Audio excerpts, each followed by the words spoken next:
Hello everybody, it's Sarah and today is the type of video that everyone on BookTube either seems to love or to hate, and that is a rant review. And since you probably already read the title, you will know that this rant review is going to be of Kingdom of Ash by Sarah J. Maas, which is the 7th and last book in the Throne of Glass series.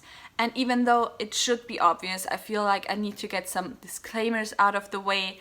These are just my opinion. I do not care if this is your favorite book of all time or not, if you hate it as well. It's just like, reading is very much based on opinions. Of course, there's like certain objectively good or bad things, but even if a book is written like the best way ever and absolutely perfectly, there will still be people who do not like the writing style. So it's just opinions, and don't get butthurt by my opinions. And if you do get buttered, then don't watch rant reviews of your favorite books. And yeah, my history with Sarah J. Maas is kind of weird because I really enjoyed her books when I first read Throne of Glass. And then also Crown of Midnight and the third book I also still kind of enjoyed. I enjoyed A Court of Thorns and Roses. And then with A Court of Mist and Fury, it kind of started going downwards, which I enjoyed, but I noticed something, and that is that some things in Sarah J. Maas' books, which you will probably know if you have watched some of my older videos, they reminded me a lot of my favorite book of all time. And that book is the Black Jewel series by Anne Bishop. So I was like, weird, but maybe like, I don't know. But then there were more and more things that really seemed a lot like this book. And then there were some things in Throne of Glass as well, not just in A Court of Thorns and Roses, that really seemed like this book. And then I saw on Goodreads that Sarah J. Maas has read this book. I saw an interview with her in which she said this is one of her top 10 favorite books of all time as well. And like, I don't know, from then on, my love for Sarah J. Maas and for her writing kind of went downhill, and I haven't picked up the last two books in the Throne of Glass series until Tome Topple this year. Because I don't know, it just rubbed me wrong. There's a lot of discussion, when is something being inspired by and when is something just straight up copied, and for me personally, Sarah J. Maas is just like walking along the edge of straight up copying a lot of stuff from Anne Bishop, just a little bit too much to really enjoy her. However, I picked up Tower of Dawn like a week ago, 2 weeks ago, for the Tome Topple readathon, for this round of Tome Topple, and I did more or less enjoy it. I gave it like 3 stars. Like, it wasn't an especially good book, but I also wasn't bored. And then I was like, okay, fuck it, I'm just gonna pick this up right away, I'm gonna finish this series, I'm gonna be done with it. And there was a lot of stuff that upset me, although upset is maybe not the right word, but like, that bothered me in this book. And I want to get into that stuff right now. I won't even go into the positives of this book, because to be honest, there's not really much that I can say that is positive about this book. Like, the best moments in this book were when I wasn't actively upset at something that happened in the book and wasn't bored. Like, there were some scenes where I was mildly entertained. I also won't go into the writing, because like, Sarah J. Maas writing is Sarah J. Maas writing, and it's like not particularly good. It's not exactly the best fantasy writing, but whatever. So the first thing I want to talk about is actually the thing that reminded me the most of Anne Bishop, and that is the gender character dynamics in this book.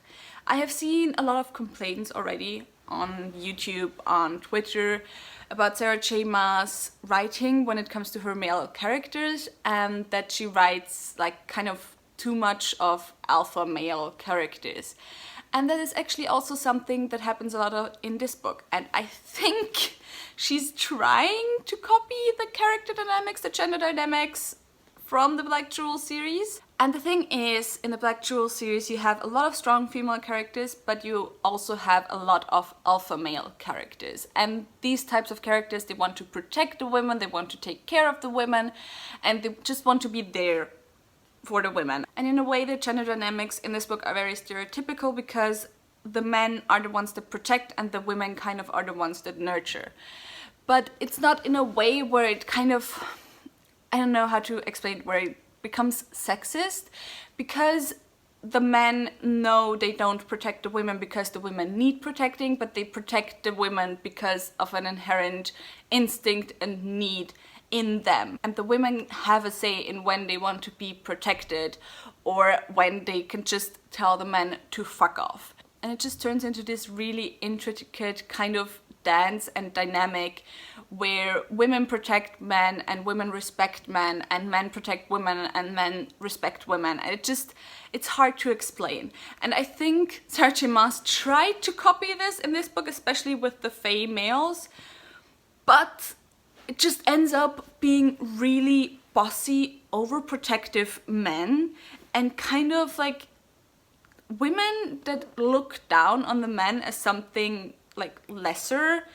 And I don't know, it just really bothered me the way the dynamics ended up being in this book, because like there is a lot of joking, especially the women in this book kind of complaining about men and kind of being like, men useless, and men complaining and joking how women are too complicated and they don't understand them, but it's all good-natured.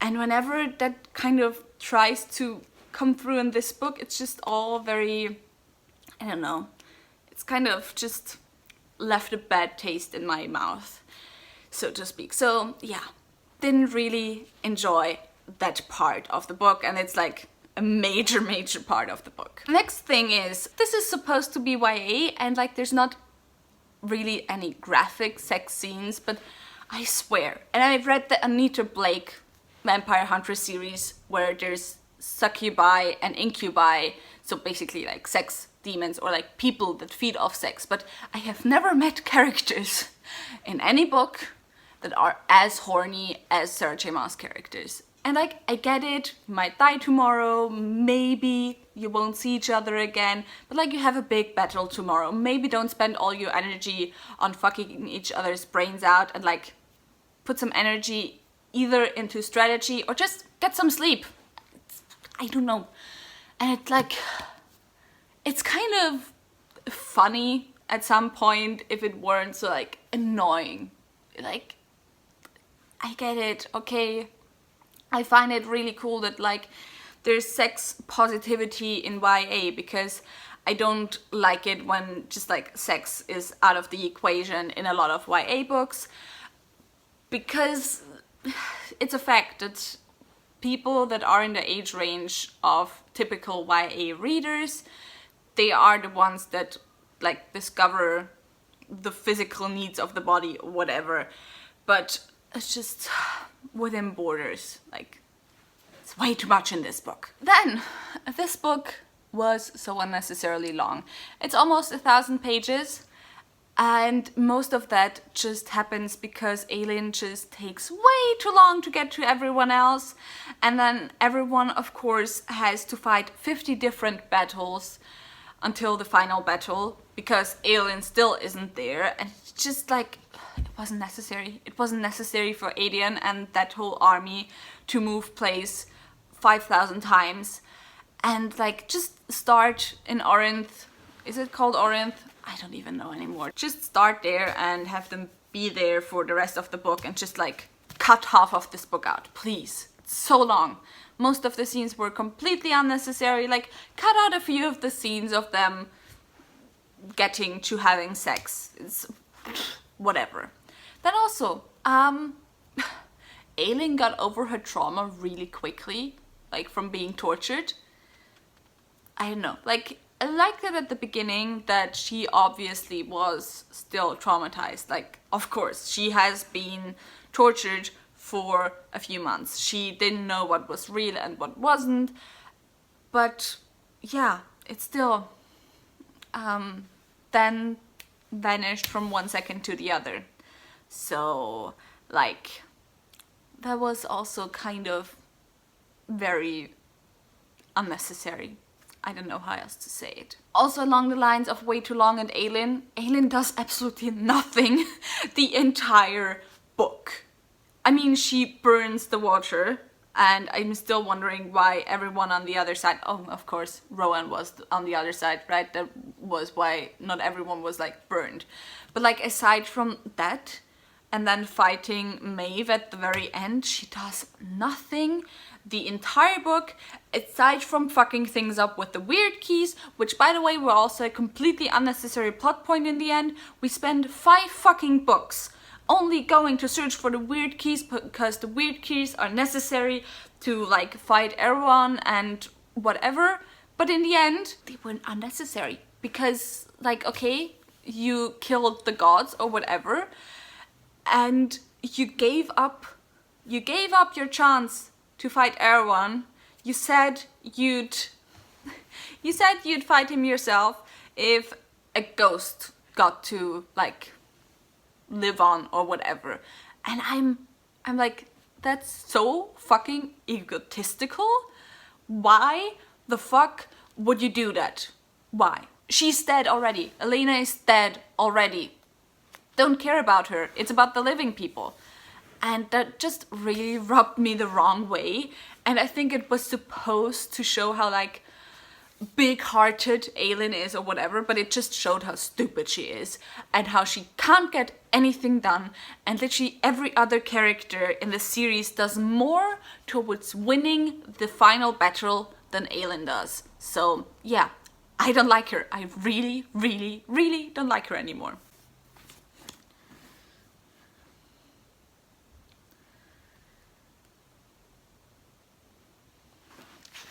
Then, something else is that every single character in this whole book is a cardboard character. They have absolutely no depth. They are basically copies from each other, like Lysandra, Aelin, they're basically copied from each other. Nesrin, with a few differences between them. Elend and Irene are also basically the same characters. The men maybe have a little bit more difference, like Doria and Kale. There's maybe a little bit more difference between them also, but then the females are also all the same. I know they all have different names, but I always forgot who was who because I just couldn't bring myself to care about any of the characters because they were all the same and cardboard cutouts. So yeah, I just couldn't bring myself to care about the characters.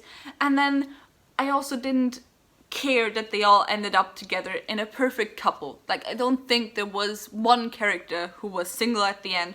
And of course all the couples are straight because we know Sarah J. Maas and Diversity isn't like the best match, but I think there has been talked a lot about that already, so I won't even get into that whole deal with the Diversity and Sarah J. Maas.